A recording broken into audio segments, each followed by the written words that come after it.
दोस्तों परसों यानी 6 फरवरी 2026 से इटाली के मिलानो कोर्टिना में विंटर ओलंपिक्स का एक ग्रैंड आगाज होने जा रहा है। पूरी दुनिया की नज़रें अब उन स्नोई पीक्स और आइसी माउंटेन रेंजेस पर टिक गई है, जहां दुनिया भर के इलाइट एथलीट्स फिजिक्स, ग्रेविटी और एक्सट्रीम क्लाइमेट कंडीशन को चैलेंज करने के लिए पूरी तरह तैयार है।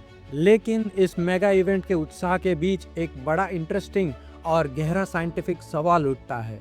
1.4 बिलियन की मैसिव पॉपुलेशन और हिमालयाज जैसा दुनिया का सबसे ऊंचा माउंटेन रेंज होने के बावजूद हमें ये देखना चाहिए कि विंटर स्पोर्ट्स का ग्लोबल लैंडस्केप काम कैसे करता है।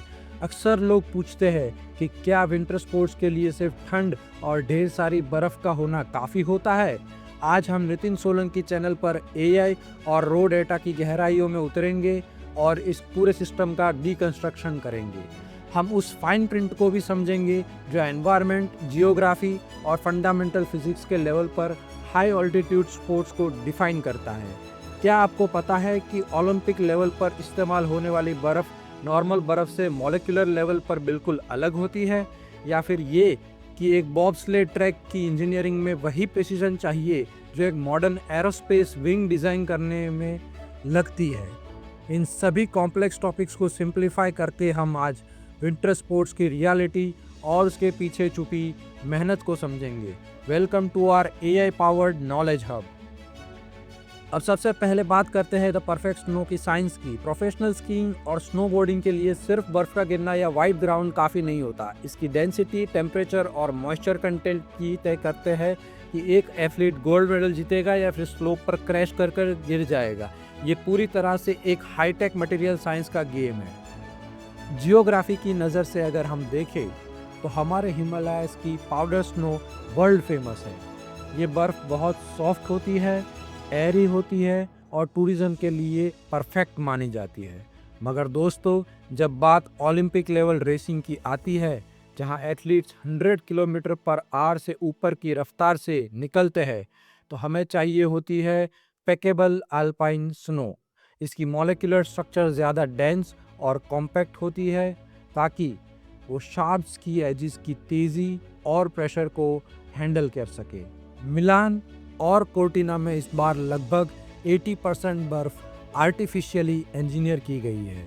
इन सोफिस्टिकेटेड मशीन्स को देखिए, ये सिर्फ पानी स्प्रे नहीं करती बल्कि मॉइस्चर लेवल्स को बारीकी से बैलेंस करके एक आइसी हार्ड पैक्ड लेयर तैयार करती है। अगर बर्फ़ थोड़ी भी ज़्यादा सॉफ्ट रह गई तो एथलीट का स्की एज फिसल जाएगा और बैलेंस बिगड़ जाएगा। इन साइंटिफिक चार्ट्स में आप देख सकते हैं कि कैसे बर्फ़ का हर एक क्रिस्टल को रेस के लिए ऑप्टिमाइज़ किया जाता है। यही वजह है कि विंटर स्पोर्ट्स की जियोग्राफी सिर्फ ऑल्टीट्यूड पर नहीं बल्कि मेटिकुलस एनवायरमेंटल कंट्रोल पर डिपेंड करती है। अब आते हैं बॉब्स्ले और ल्यूज पर।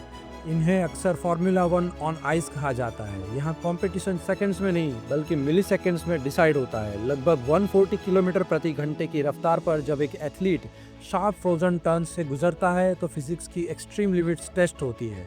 इस एक्सट्रीम वेलोसिटी और मोमेंटम को हैंडल करने के लिए फ्लूइड डायनेमिक्स की डीप अंडरस्टैंडिंग बहुत ज़रूरी है। एक प्रोफेशनल बॉब्स्लेड स्लेड का डिज़ाइन एरोडायनेमिक प्रिसीजन और एडवांस स्ट्रक्चरल इंजीनियरिंग का एक अनोखा संगम है। हवा की रुकावट यानी ड्रैग को मिनिमाइज करना ही यहाँ जीत और हार के बीच का अंतर बन जाता है। इन टेक्निकल ब्लूप्रिंट्स को ध्यान से देखिए। एक ओलंपिक स्टैंडर्ड ट्रैक की कंस्ट्रक्शन में कंक्रीट के नीचे कूलिंग पाइप्स का एक मसीही जाल बिछाया जाता है। ये इंफ्रास्ट्रक्चर आइस टेम्परेचर को बिल्कुल कांस्टेंट रखता है, चाहे बाहर मौसम कैसा भी हो। अगर ट्रैक का टेम्परेचर थोड़ा भी फ्लक्चुएट हुआ तो बर्फ़ चिप ऑफ होने लगेगी, जो एथलीट्स की सेफ्टी के लिए एक बड़ा खतरा बन सकती है। फिर आती है जी फोर्स की बात। जब स्लेड एक 90 डिग्री के कर्व से गुजरती है तो एथलीट की बॉडी पर 5G तक का प्रेशर पड़ता है। वही प्रेशर जो एक फाइटर पायलट डॉग फाइट के दौरान महसूस करता है। यहाँ सेंट्रीफ्यूगल फोर्स और ग्रेविटी को कंट्रोल करने के लिए बर्फ़ की स्मूथनेस और स्लेड के रनर को फ्रिक्शन कोएफिशिएंट बहुत क्रूशियल है। इन डायग्राम्स में आप समझ सकते हैं कि कैसे फिजिक्स का सही इस्तेमाल करके स्पीड को एक्सेलरेट किया जाता है। ये स्ट्रक्चरल क्लैरिटी ही ग्लोबल स्पोर्टिंग इंफ्रास्ट्रक्चर में गोल्ड स्टैंडर्ड है। अगर हम ग्लोबल ट्रेंड्स को देखें तो नॉर्वे, इटली और स्विट्ज़रलैंड जैसे देश इस फील्ड में सदियों से लीड कर रहे हैं। उनका सक्सेस सिर्फ उनके ठंडे मौसम पर नहीं बल्कि उनकी स्मार्ट साइंस स्ट्रेटेजी और सालों की डेडिकेटेड ट्रेनिंग फैसिलिटीज़ पर टिका हुआ है। लेकिन दोस्तों, इंडिया में भी अब पिक्चर तेज़ी से बदल रही है। गुलमर्ग और औली जैसे रीजन्स में इंफ्रास्ट्रक्चर बहुत फास्ट अपग्रेड हो रहा है। नई हाईटेक रोपवेज और मॉडर्नाइज्ड स्लोप्स हमारे देश को विंटर स्पोर्ट्स हब के रूप में शोकेस करने की पूरी क्षमता रखते हैं। ये हमारे स्पोर्ट्स इकोसिस्टम के लिए एक बहुत बड़ा फॉरवर्ड स्टेप है।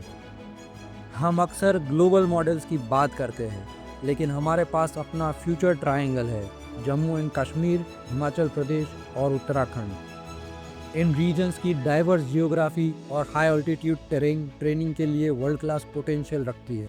मगर हमें अब फोकस करना होगा एक कंप्लीट टेक्निकल इकोसिस्टम पर।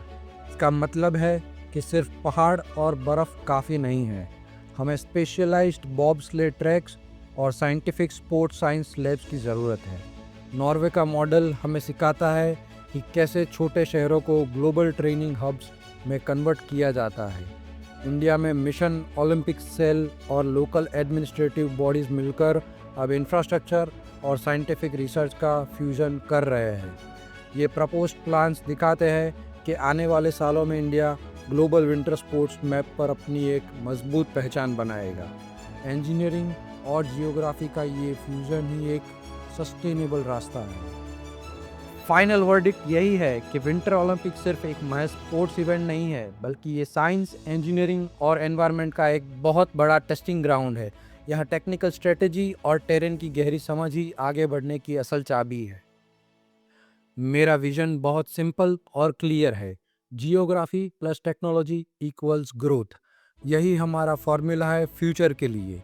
एक मजबूत साइंटिफिक फाउंडेशन ही सस्टेनेबल डेवलपमेंट को ड्राइव करती है। आज हमने समझा कि बर्फ़ की मॉलिक्यूलर स्ट्रक्चर से लेकर बॉबस्लेड ट्रैक की फिजिक्स तक हर एक चीज़ में डेटा और लॉजिकल रीजनिंग छुपी है। हमें as a nation in technical aspects को अप्रिशिएट करना चाहिए और उन्हें एनकरेज करना चाहिए। डेटा और फैक्चुअल एनालिसिस ही हमारी असली ताकत है, जो हमें हर कॉम्प्लेक्सिटी से निकालकर सक्सेस की तरफ ले जाएगी। Decoding the complex, simplifying success. अगर आपको ये fact based deep dive analysis पसंद आया तो इस वीडियो को शेयर ज़रूर कीजिए, ताकि लोग विंटर स्पोर्ट्स के पीछे की रियल साइंस को समझ सके। सब्सक्राइब कीजिए नितिन सोलंकी चैनल को और बने रहिए हमारे इस नॉलेज हब के साथ।